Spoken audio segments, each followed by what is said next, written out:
Running a marathon can be a transformative experience. I strongly encourage everyone to tackle that challenge. Any ordinary person willing to put in the work to train and prepare can accomplish this monumental feat. But I will admit, you have to be a bit extraordinary to do it under 3 hours. And you have to be even more extraordinary to pull that off on back-to-back days. But Orinthal Striggles is extraordinary. Training with Kenyan runners and coaching incredibly talented Americans like Shawana White, you can find Coach Striggles any given weekend on a marathon podium near you. He and his crew travel almost every weekend, bouncing from race to race, racking up records and awards.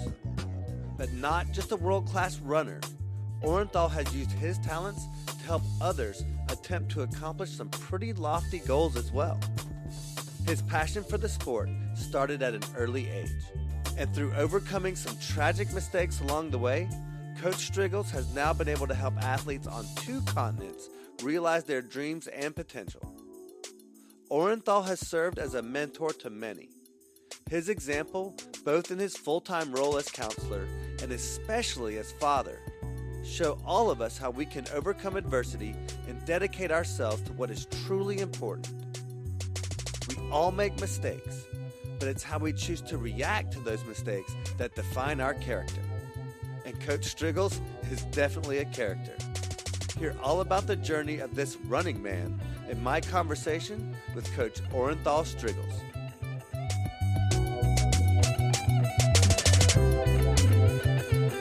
Tell me why you have all the cars there. So I got into the habit of buying and selling. Buying has been going well, but the selling has not been. So Orinthal's used car lot. yeah, I'm all about trying things from time to time. So, Yeah. yeah. That's awesome. That's great. Where do you find your deals? GovDeals.com. Oh, no kidding. Yeah. There's government repo type things or whatever, or like tax. Actually, government. Some are repos, but most are government vehicles that were used for some governmental Nice. purpose, Cool. whether state, local. My daughter, Mariah, she's talking about running. She's thinking next year in high school she'll join the track and cross-country teams. Nice.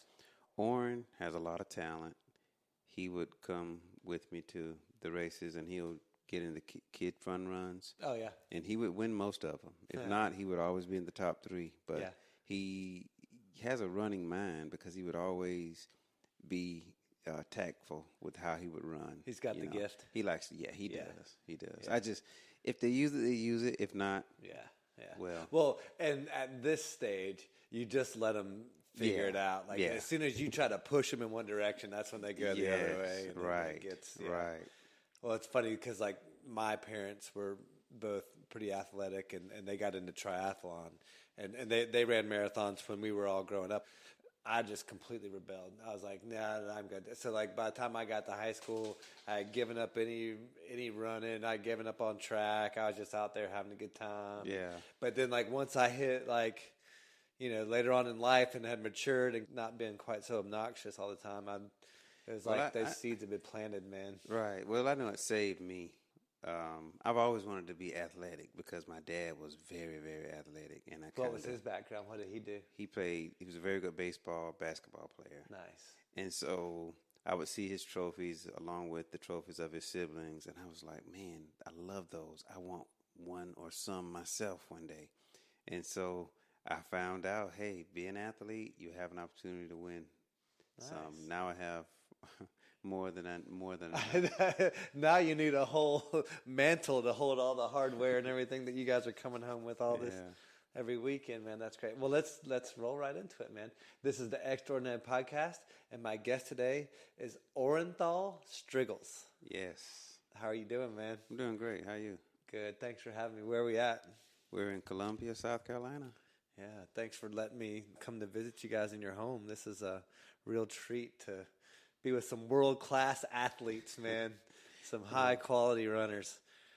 I really appreciate you taking the time to talk with me. You have so many fascinating aspects of what you do and what you're talented at. So I guess we should kind of just start right at the very beginning. What got you started with the running?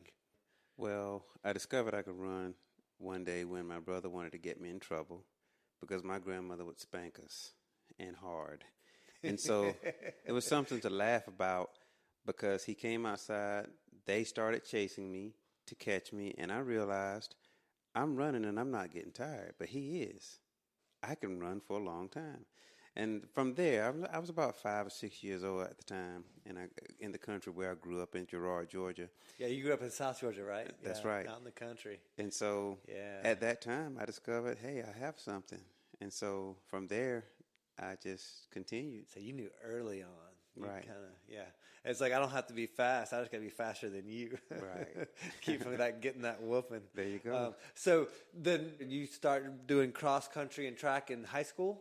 Actually, in the middle school, 8th grade. No kidding. So you got started right out the get-go. Coach, that's right. Middle school coach noticed me running a long time, playing soccer. He said, I need you to be my distance runner. And from there, I started running the mile, 2 mile throughout middle school, high school. And my last 2 years of high school, I was fortunate enough to have a coach take me to the cross-country meets because we didn't have a cross-country team. But I learned about cross-country, never knew what it was. That's a different ball of wax, right? Yeah. I learned about it from other rivals at different neighboring schools. And so they would always tell me, you should run cross country. And I'm thinking, what in the world is that? Well, I found out what it was, and I loved it. You know, very first race, I was in the lead, almost won, but I ran, of course, with about 200 meters to go. And that was the region championships. Yeah, but from there, I still made it to the state meet. And still had that road runner mentality of going out like a ball of flames, man. Hit the ground running. That's great. And then, so from there, from high school, then you went to Benedict College? Right. And competed there. Right, that's right. After a few bumps in the road, I found my way at Benedict College. I had already flunked out of college, not knowing what I was going to do with my life. Before getting to Benedict. That's right. Do you mind telling me a little bit about that? All right. So the one school that recruited me was Georgia Southern University, a Division I school in South Georgia, Southeast Georgia. Not too terribly far from you. Right. And so I had no clue as to why is the coach not interested in me anymore. I was just ignorant of a lot of things that I try my hardest to teach others now, which was I didn't even know I had to take an SAT to get into college. Therefore, I did not know that was required of the NCAA to be eligible to run. So that and a lot of other things that I was oblivious of led me to making a lot of horrible decisions in my life prior to getting to Benedict. Okay. So I graduated from high school in 94. I did attend Georgia Southern, but wasn't running. 94, 95, flunked out of college, and then found my way at Benedict because my ex-wife was from Columbia, and I remembered after not knowing what I was going to do with my life thinking, well, my brother's ex-girlfriend went to Benedict. Let me give it a try. Benedict is a small, historically black college located here in Columbia, Division II school now, NCAA Division II, and I had an opportunity to run cross-country and track there. And from the minute I walked onto the team, life for me sort of changed because I was awarded a full scholarship from day one. Kind of got you on track. Right. Got you on a whole new path. Right. And now, and let's talk too. There was an interesting aspect of while you were at Benedict College. When you were first there, it was under the NAIA. NAIA. Right. That's right. We were NAIA. My first year of running cross country and track. We were unique because we were the first or the last college to be able to go from NAIA to NCAA Division II without being penalized, which meant we could compete immediately in the conference that we went into. And that was huge for you. It was huge, yes. Huge for you. So I had an opportunity to be a conference champ in both divisions. Nice. And set some records in the process, right? Yeah. Nice. That's excellent. In college, they don't really have a marathon distance. Right. Mm-hmm. And most college athletes, particularly when you think of track and field, you think of the shorter distances. What was it about the longer distance, or what was your conversion from a track and field guy to now this dominating endurance guy, this marathon runner, because that's such a different set of training even. Yeah, to some degree. What I've learned was that I could train speed-wise pretty much for the mile to the marathon and not have to deviate too much because speed is speed. Really? Yeah. But things like tempo runs, long runs, that's where you would get your big differences. Well, I personally got my big differences from in terms of training because as opposed to running a 10-mile long run in preparation for a mile, I would need to run a 20-plus long run for a marathon. And so those were some of the striking differences that I found. But my transition from running the road races off of the track out of college came because you don't find many track and field races or races on the track outside of college. Right. It kind of all goes away after that. Right. Like then you guys turned into 5K, 10K world. Right. Because then I learned. For soccer moms. There you go. Well, then I learned after that, after college, there are all these races, 5Ks, 10Ks, half marathons, just everywhere. Yeah. And me being every weekend. Exactly, every weekend. And me being very adventurous, I love to travel and they're everywhere. And I got an opportunity to use this thing that was naturally given to me to go out and explore. So and that I did just that. Because there was sort of a tragedy, and not really a tragedy, but the worst thing to happen to me in terms of running was that I smoked marijuana in college, and a lot of it. What's the big deal? So, like, you ended up failing a drug test for NCAA? Yes, I did. Okay. Well, I ended up failing it for the school. Gotcha. The unique and crazy thing is that I was only 2 to 3 weeks outside of graduation. Wow. So I think they kind of had it in for me because the athletic director had already informed me that as soon as you graduate, you're going to be my next coach, which was my dream. So after failing that drug test, I could have ran from it, but I didn't want to run from it because I felt like this is a habit I need to kick because I can't take this into my professional life. And so I complied, took the test, failed it, of course, and it was as though I had lost my best friend. I could not attend a track meet without crying. I could not attend a cross-country meet without tears welling up in my eyes. And so from there, I said, well, that was 2003. I'm going to just turn my life into running, and taking care of my family. And so 2004, I actually became the South Carolina Long Distance Runner of the Year because I was just on my grind, running, training, and just fully focused at the time. That's really interesting, man. Wow. So with that drug test, then you saw the coaching opportunity dry up from losing that? Yeah, at that one institution it did because at that time, Benedict was my world. Right. And so what greater so that honor. Kind of set you in a bit of a tailspin. It did. I'm at the banquet. I'm the team MVP, but I'm kind of like the star who's kind of fading because he smokes weed. Yeah. And even back then it put a stigma too because it doesn't. You don't have the same mentality or education about marijuana in particular. Right. But being someone who advocates for that, that's really right, because I can't say that it slowed me down, but it was illegal. I shouldn't have done it. Well, and it was against the rules. Right. I broke the rules. Regardless of if it was a benefit or a hindrance, you got to comply with the exactly. You got to toe the line. And so I felt as though if that's going to keep me from running, I don't want to do it again. If that's going to keep me from coaching, I don't want to do it again. Yeah, if it's going to keep you from achieving your goals, then it's a hindrance at that point. And so since then, 2003, I haven't. But again, I just poured myself into running. So tell me, so at that point when that's kind of a low point for you, how you dig yourself out of that hole? Where do you go from there? What's that next step look like? It was all about running. The more I improved at running, the more that I showed that, hey, I'm here. I'm not going anywhere. And I decided at the time to work with whomever might want to work with me in terms of wanting some coaching. And so from time to time, I would have one client here and there, or just run with a group of people here Were and you there. actively marketing yourself as a coach, or people just coming to you based on who you Actually, were and your knowledge? Me marketing myself as a coach started the day I started running collegiately, because I would run throughout the campus and throughout the community, and I was just a moving billboard. Yeah. And so they coined me the running man around campus. And, awesome. Which was funny because here I am wearing these little short shorts with no shirt on during the summertime here in South Carolina. And guys on the football team are saying, hey, go running man.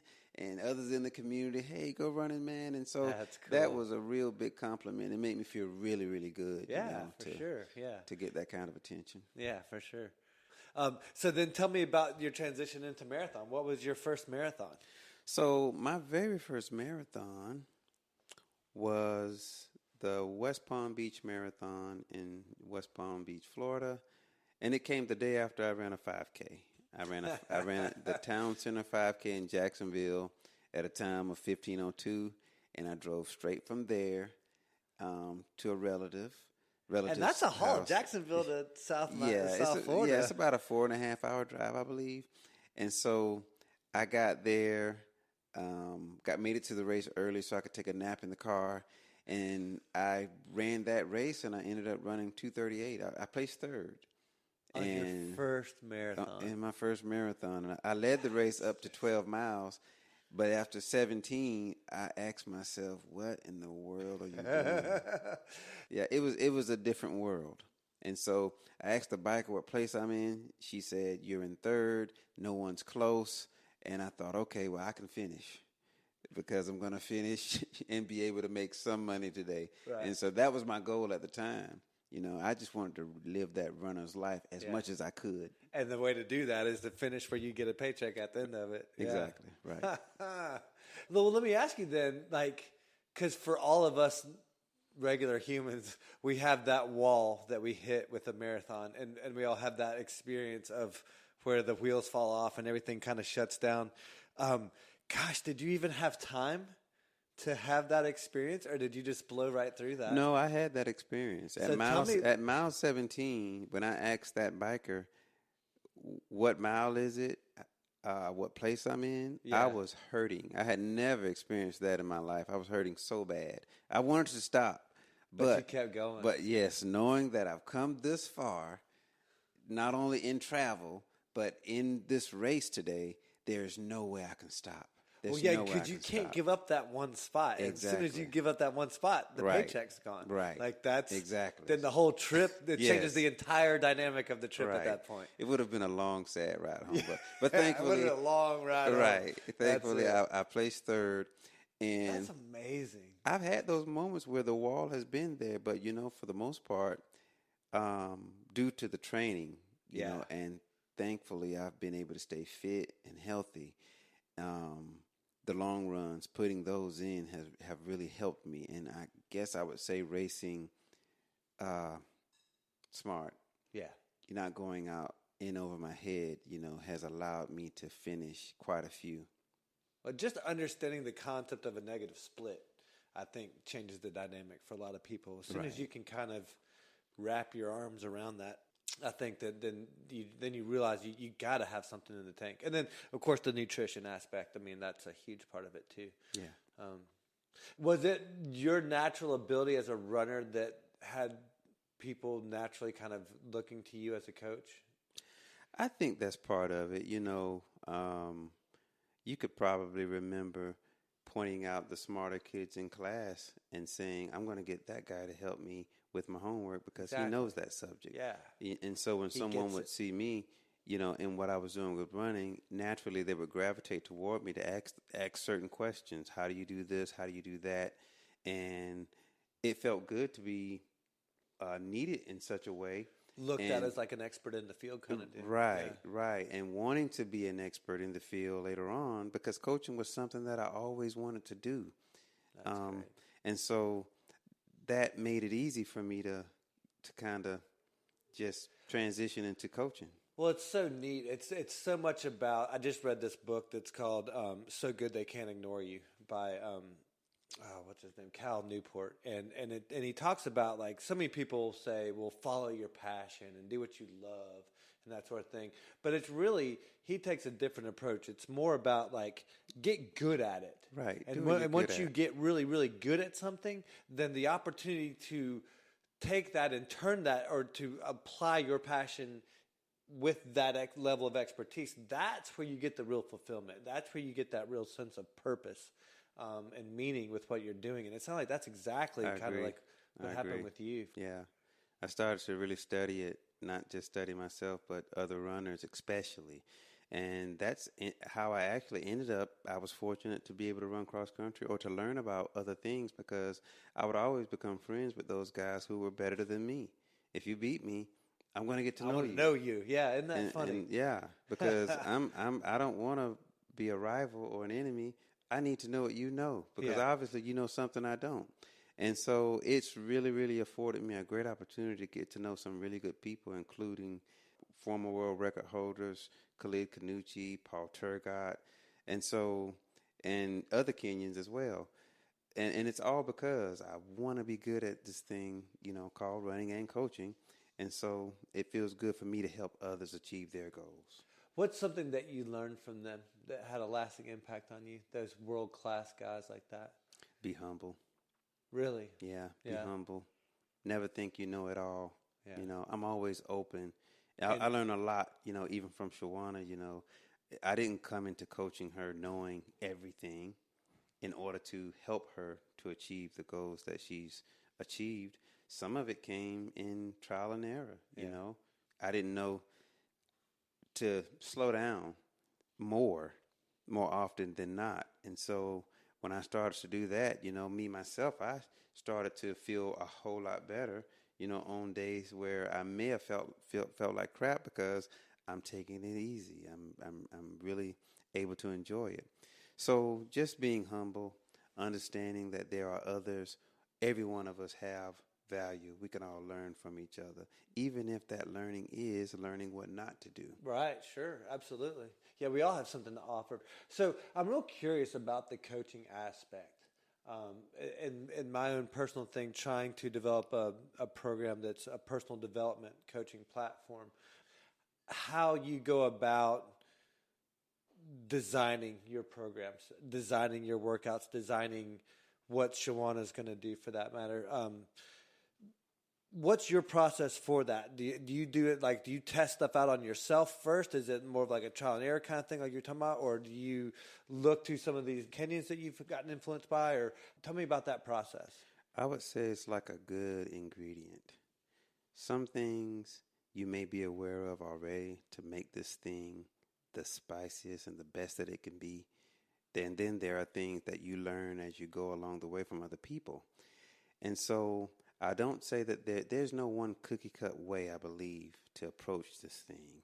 I think we have to be open-minded, but also there are some common denominators that we can't leave out. There are some basic ingredients that we cannot leave out, or this bread won't rise. Right. If there's no yeast in there, exactly. It's not going to do. Yeah, that's a great analogy.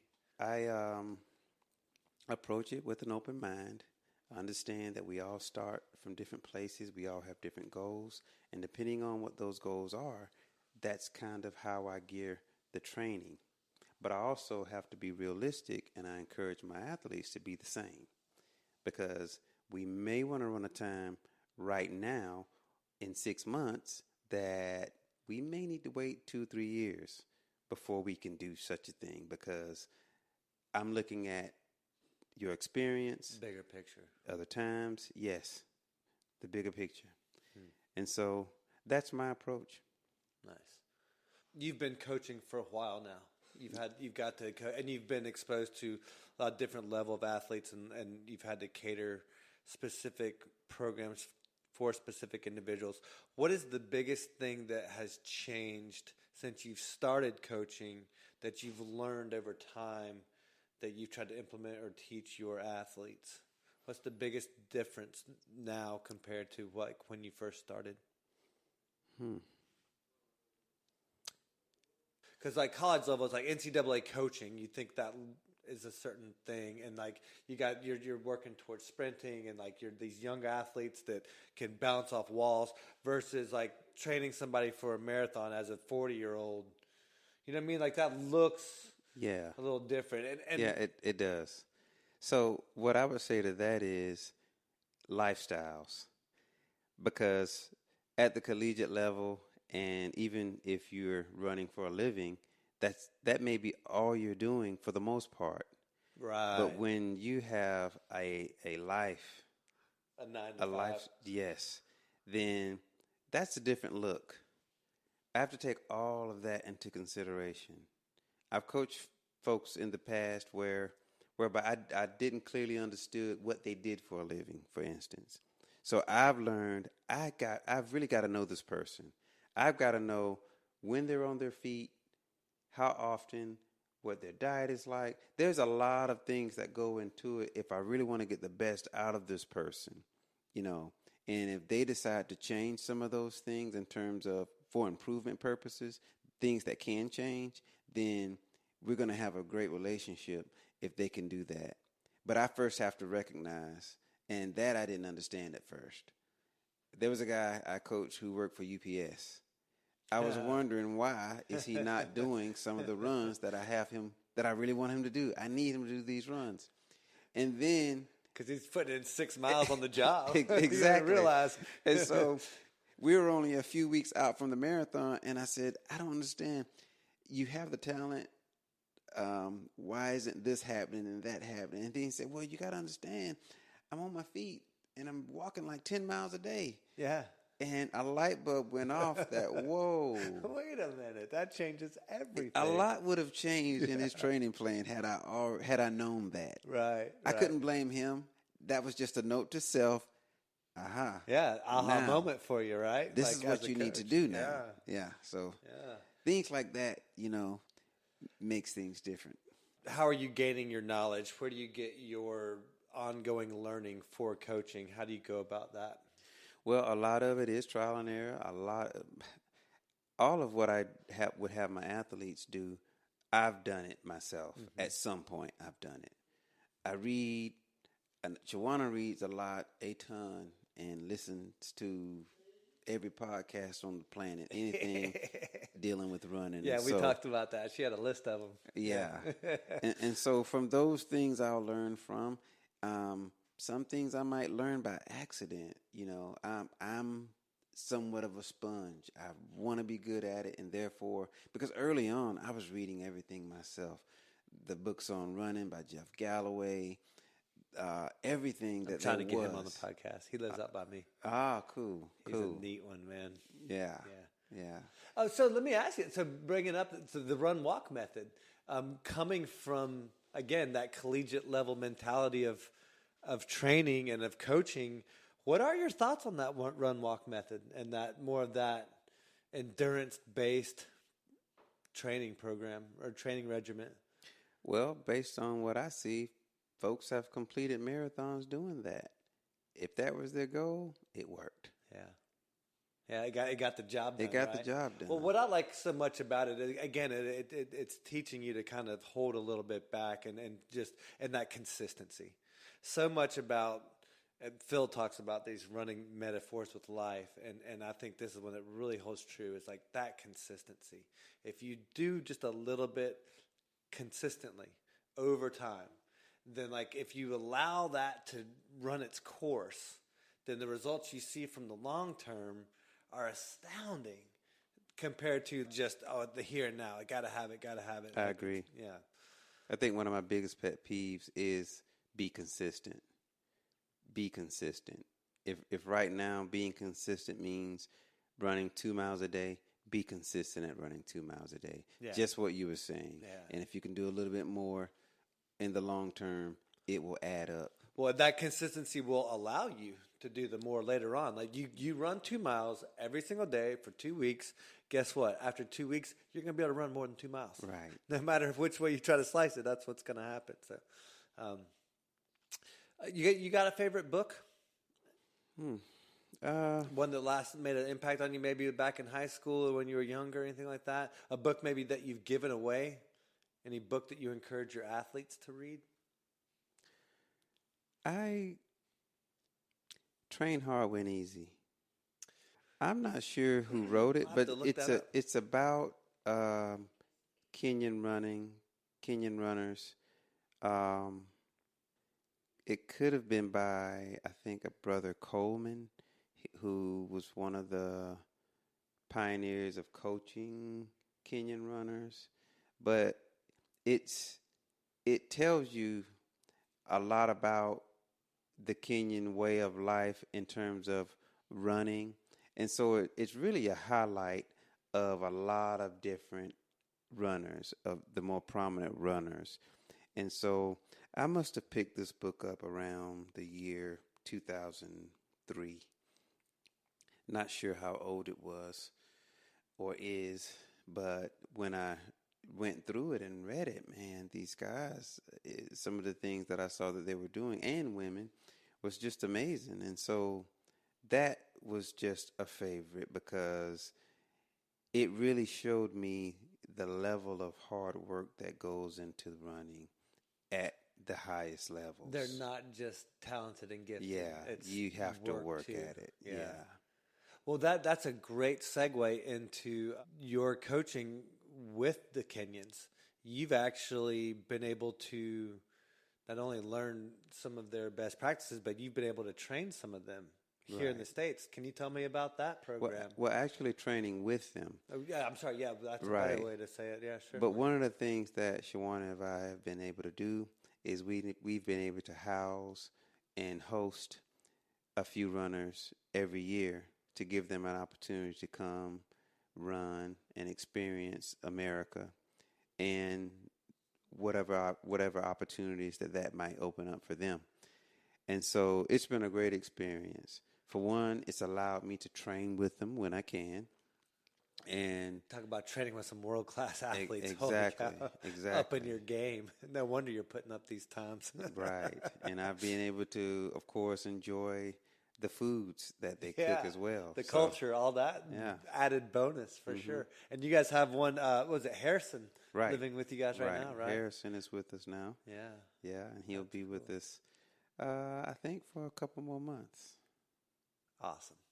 When you're not running and not coaching and all of this physical grind of racing over the weekends, how do you enjoy spending your downtime? Or what do you do when you're not going 100 miles an hour? That's a very good question. I love sleep.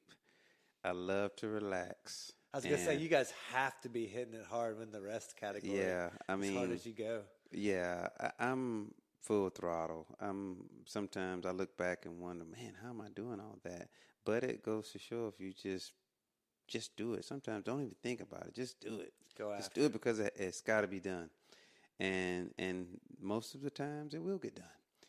But when I'm not doing to do nothing, and what I love to do is just relax, just do nothing. Sit back, watch a movie. As I said, do you like to, you social media guy, you into movies? How do you like to do your leisure stuff? Read? I really love to listen to, I would read, but I fall asleep very easily. That's my problem when too. I read. Yeah, You're so tired. Yeah, I'm not Glaze reading. over. Yeah, I'm a counselor by profession, and so I'm typing and reading a lot already. But I love to listen to YouTube videos on intellectual, political topics sometimes. There's just so many things about life that fascinate me, belief systems, political systems, things like that. And so I love to learn about those things. And I am a psychologist / counselor by profession. I was going to say, so tell us a little bit about the 9 to 5. Well, human behavior. On top of everything else. Yeah, well, human behavior has always fascinated me, the way we think, the way we behave, emotions and things like that. And so, very interesting. I do work with the South Carolina Department of Mental Health, as a therapist, and Cool. it's one of those jobs that very rewarding, especially when you have the opportunity to work hard at helping someone. So it goes back to what my initial passion is, helping. Yeah. How I'm Making a going to difference help. in somebody's life. Right. And it just so happens that professionally and academically, counseling is the vehicle for me to help people in, that dynamic. And outside of that, recreationally, coaching does it for me. Yeah. And so they're both very fulfilling. I learn from my patients, and I hope they learn from me. So, You ever encourage any of your patients to run or go down that rabbit hole or anything well, like that? I have encouraged quite a few. That gets you in trouble at work? To walk. Well, start converting all these runners? no, that hasn't happened. But I even have patients who have told me they once run, and that's very interesting.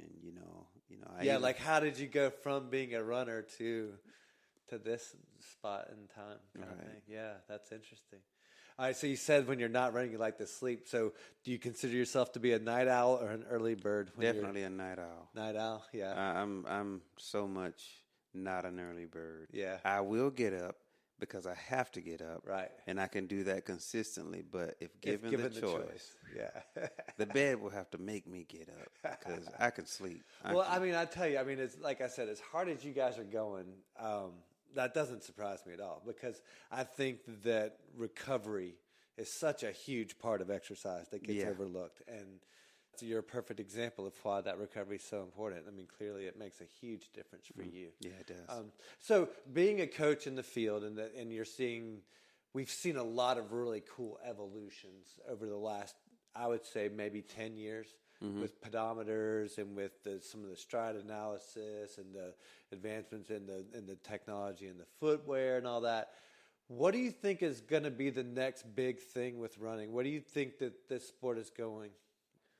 I can see something dealing with aerodynamics, something that will help us deal with the elements better, whether it's rain, whether it's cold weather, whatever it might be, because I think that Nike and other companies now have tapped into what can help us somewhat defy gravity. Somewhat defy gravity. At least it's not pulling us or keeping us down as much as long. Reducing resistance. It's reducing it. And so I can see big advancements coming in other areas because everything is about getting faster. Right. At the end of the day, it's all about it's what will help us get faster, and they're willing, it seems, to put as much money into it as it will take for that to happen. Well, they've got it. It's exciting to see because I want to know. I want to see that happen. Be a part of it, right? Be a part of that process, right? Yeah. I think I'm always fascinated with that. So you think that technology is in shoes as well, or do you think that's because I was talking with Shawana about the new Nike, I guess it was the Flylight that came out, and there's some controversy about that. What about the shoe aspect? What do you think's going to be coming with that? Or what are your thoughts on that controversy for that matter? Well, I don't want to be political about it, but money. Yeah. At the end of the day, money rules. Yeah. And so it's the big decision maker for sure. That's the decision maker. And so if you have a multi-billion-dollar company saying we're going to do this, then most likely that's what's going to happen. Regardless of who that governing body might be. Yeah. And so I think that it's exciting, but I would like to see more natural ability being promoted. But I'm still excited to see these inventions and tools that can help us achieve things too.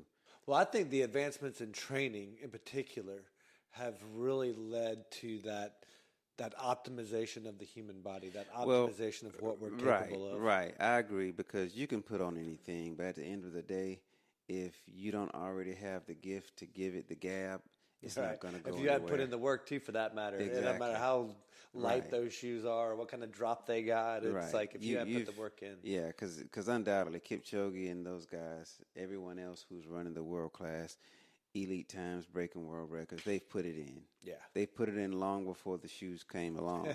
Right. And so it's just that was an added bonus and extra. It could have been, I The would shoe say. could be that one little last piece at the top that pushes you over right, the edge kind of thing. right. But it's certainly not going to be the mainstay of what's going to carry. But at that level, though, because everyone is so close, they're so close. anything that can give you an edge is that much greater.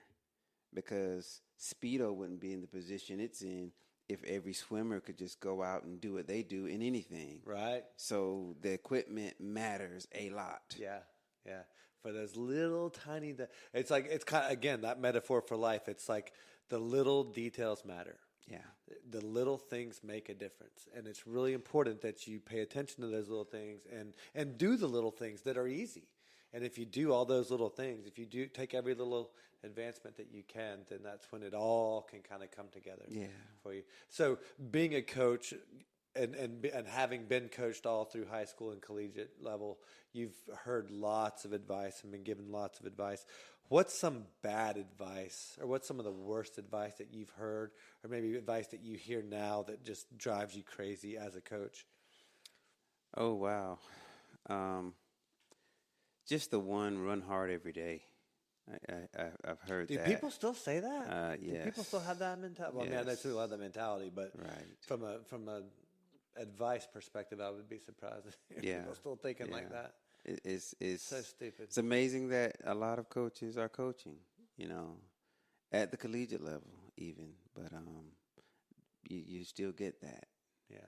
Well, and I've found that at the high school and lower levels, it's that you don't have good quality coaches. You don't have access to people like you that know what they're doing. A lot of these are even parent volunteers sometimes and again, they may be decent runners, but that doesn't mean they know what they're doing as far as trying to coach. Yeah. But anyway, what's your favorite item under $100 that you could not live without that you use in your everyday life? Pen and paper. What's your go-to? Pen and paper. Keep a pen and paper with you. Pen and paper because I like to write down my log. I like to write things down. I like to make lists because it feels good to write something down, cross it out. Cross it off the list. Yeah. So, apparently you saw my pads here because that's exactly what they are. Yeah. Just a bunch of to-do lists. All those things. That pen and paper. Yeah, that's great. Now let me ask you this: being a left-handed person, I'm very particular about my pens because of the smudging and all that. Do you have a particular go-to pen or a go-to paper that you're the big ballpoint pens are the best.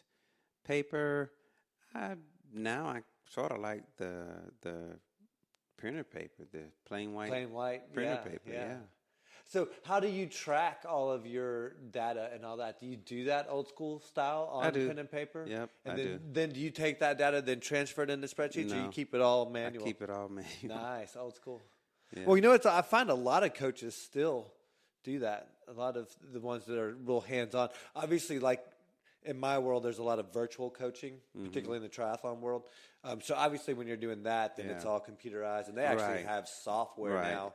Because I'm old school with the coaching, although I do send training plans via Excel spreadsheet. Right. Okay. So then you're creating. It works, so I don't need to change it right now. You can't live without some technology these days. I mean, quite frankly, there's ways that technology can make you a more effective coach. Yes. But then it can also be, you can't rely on it too much as well. I like the old school style. I'm all about the pen and paper and all that kind of stuff.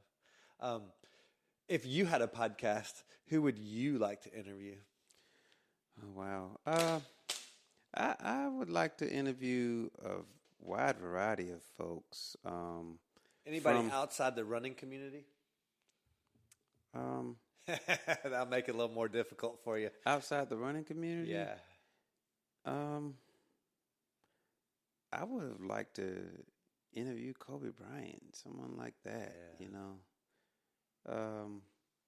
But I have to say, if it were in the running community, one of the wheelchair athletes, I saw a guy, making it the other day I was in Phoenix. I ran the Mesa Marathon.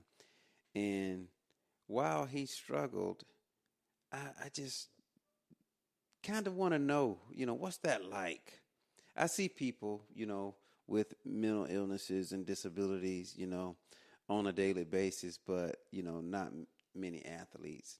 I haven't had that opportunity or pleasure of just really sitting down and having a candid conversation with them.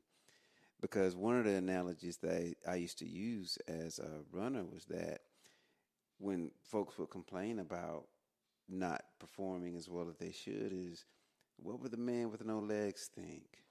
What would he say? And so I try to gain a better understanding of those things. Just put life in perspective. That whole biblical, what is it? The guy who complains about not having any shoes until he meets the guy who has no feet. Right. That. Yeah. That's a great perspective. That's amazing. Any aha moments for you? That I could run a lot. And I was encouraged to, in fact, run marathons, and not just run marathons, but run multiple marathons. Who was it that guided you down that marathon path? Who encouraged you to do the first marathon? I can remember Michael Wardian encouraging me that I could run a marathon.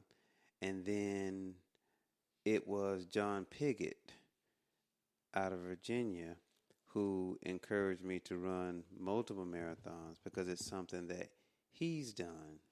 Since doing so and learning how to recover from those marathons, I've been able to run back-to-back marathons on a Saturday, Sunday. And so not only have you done like 5K, 10K races on Saturday and then backed it up on Sunday with a half or a full marathon, you're saying you've done full marathons on both days? Right. Whoa. Right. How many marathons have you done? At this point, I've run right at 81 marathons. 81 Right, marathons. right. And those are all in this same kind of like time frame, like that same speed. Well, yeah, to some degree, I've run about 81, and all but 4 of those have been under 3 hours. Wow. Yeah, including these past 2 weekends. I ran Tallahassee at 2:53, and on Sunday, Saturday, This past Saturday, I ran the Mesa Marathon at 2:40. Wow. So, I mean, you're like every weekend knocking out a marathon. No wonder you got to 81. That's crazy. Oh, man. Yeah. That in and of itself is a feat. So how many marathons do you anticipate running this year? 2020? Probably going to end up with about 10. Wow. Yeah. Because there are so many other things in the in-between, because I really want to run a sub 425 mile. And so I know that I can. So that's kind of one of the goals, or one of the primary areas of focus is going the opposite end, the shorter spectrum. Exactly, because I love the speed. Yeah. And so I love it all. I love the fact that I can just, first of all, just do it. So yeah. I don't take it for granted. But because I feel I can, I would like to push that. Push that envelope. Yeah. Wow, man, I can't even fathom. That's just, that's so outside of my comprehension. It's unbelievable. At the end of each episode, I want to give everybody a chance to plug sponsors, businesses, charities, any social media that you want to put out there. Let the world know who you are and what you do and how to find you. Right. Some of that stuff. I am on Facebook, Orinthal Striggles, on Instagram at Coach O Striggles. At Coach O? Yes, at Coach O Striggles. O Striggles, right. Right. I remembered it was a mouthful, but I couldn't remember exactly what it was written out as. Right. And you can see some of those amazing stats on your Instagram page. Like, definitely, it's worth taking the time to check that page out for sure. Thank you. Unless you want to be like me and just get depressed about how slow you are, if you don't mind that aspect. No. Well, if you do get depressed, call me up. I'm a counselor and a coach. So coach us up, man. You get 2 in 1. There you go. Absolutely. And what about sponsors, businesses, organizations? Anybody you want to plug? Black Men Run, I would like to plug them there. We're just a group. Yeah, We're just a running organization who promotes a healthy brotherhood, through running. Beautiful. Yeah. Can all use some more of that. Excellent. Well, man, I really appreciate you taking the time today, and best of luck with this year, with all of your goals that you have, and all the races that you guys will be doing, and with the coaching as well, man. Really excited to see that continue to grow, and next thing you know, you'll be out there representing some Olympians, man. Right, You never know. Right. If anybody's looking for coaching services, they can always message me at CoachOStriggles@yahoo.com. There you go. Best place to be. All right, man. Thanks a lot for your time. Thank you. All right, see ya.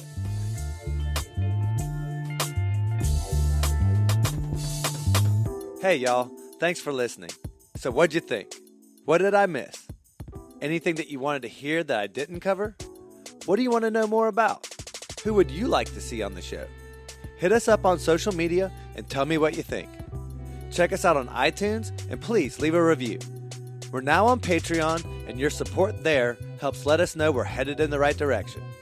We have a lot of exciting new things coming, fascinating guests, and some of the craziest stories you won't believe. So stay in the loop and check out more great content by subscribing at our website, 8keystoGreat.com. Special thanks to my guests and all those of you living an extraordinary life. This is Nate G. We'll see you next week.